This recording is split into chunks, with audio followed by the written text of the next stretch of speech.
Great morning, holy brothers! Thank you so much for joining us on our pathway to peace inside the Garden of Peace. If you're following along, we're on the bottom of page 169. And today's lesson is called Holding Heavens. Here we go. We got some people off screen who are a little bit shy as usual, but that's okay. We like to say hi, and thank you very much for joining us. Buckle up and get ready for the rock and ride. Heaven in this world, Hashem desires to dwell among us, as he says, and they will make for me a sanctuary, and I will dwell in them. Exodus 25:8. Hashem doesn't say, I will dwell in it, referring to the sanctuary itself, but rather in them. He says, in each and every one of us. So, Hashem's greatest joy is that every Jewish home should become a mikdash me'at, a miniature sanctuary where the divine presence can rest itself. Then there will be no need to travel all the way from Haifa to the Western Wall to pray there. One can simply go into any Jewish home where there's true peace between a husband and his wife, a place where notes of prayer can be placed in the mailbox instead of in between the bricks. Literally. A peaceful, loving home is the vessel that invokes every type of beautiful, bountiful blessing into this wonderful world. Material success, good income, health, spiritual fulfillment, growth, happiness, even the ultimate final Geula redemption of the entire world, all depend upon caring and loving homes. Everyone functions better in a happy, supportive, loving, warm, and caring environment.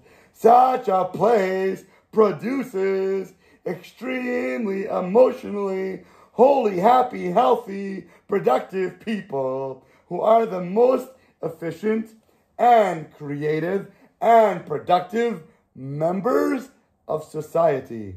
A man with peace at home has a clear mind, magnificently, with which to be able to focus on his super studies, on his wonderful work, on his powerful prayers, and on his gigantic growth, and on giving outstandingly to others. In a home where there is no peace, almost everyone suffers from emotional problems. What is also true, but far less apparent, is that the future redemption of the entire wonderful world also depends on peace in the home, as we'll explain shortly with Hashem's help. The importance of guidance.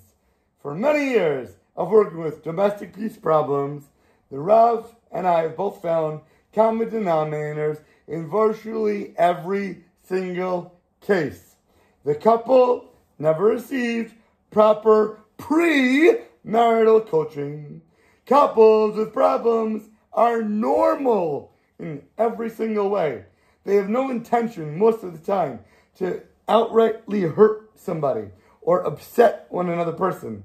Both husband and wife share a goal. They do want to have peace in the home. They do want to have love. They do want to share kindness and support in their relationships.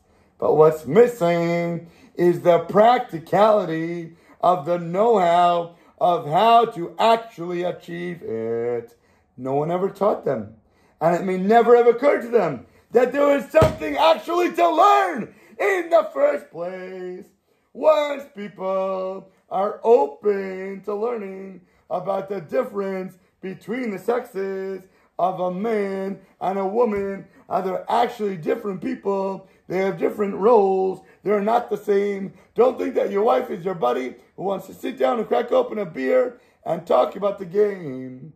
Your wife is an absolute animal of a different sort. However, there are many men who object to learning the basics of what it means to have a truly soulful and successful marriage. Some think that there's no need. What are you talking about, Willis? They say, what is there to learn? Did my parents learn about peace in the home?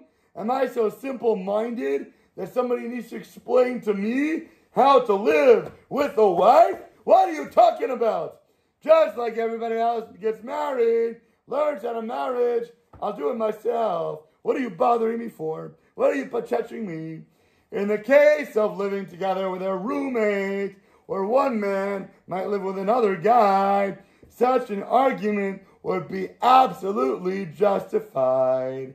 A dose of common sense and some simple sensitivity and the willingness wonderfully to clearly compromise are enough for two guys, two boys, two men to live together peacefully. But marriage is about a man living his life in close quarters with a different being, a woman who is not like him in every way. She sees the world way dramatically different than he does, reacts to stimuli in an opposite way, has different priorities and absolute upside-down values from what you think is right to do. Without an understanding of what makes a woman and a wife truly tick, a husband is bound to make big mistakes.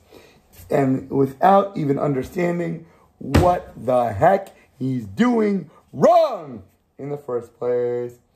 There's a fundamental difference between a man and a woman. Few people appreciate how extreme the difference is. The evil inclination of a man is entirely different than the Yetzer Hara of a woman. A man's way of thinking and his emotional attachment to certain things and not to others are so drastically different than that of a woman. And this topic requires real, in-depth, live learning. If husbands would realize the tremendous difference between the spiritual and the mental makeup of men and women, they would certainly seek a capable person that could help them, that could teach them how to successfully live wonderfully with their wives. This matter doesn't depend on intellect, but on learning it and then being able to live it.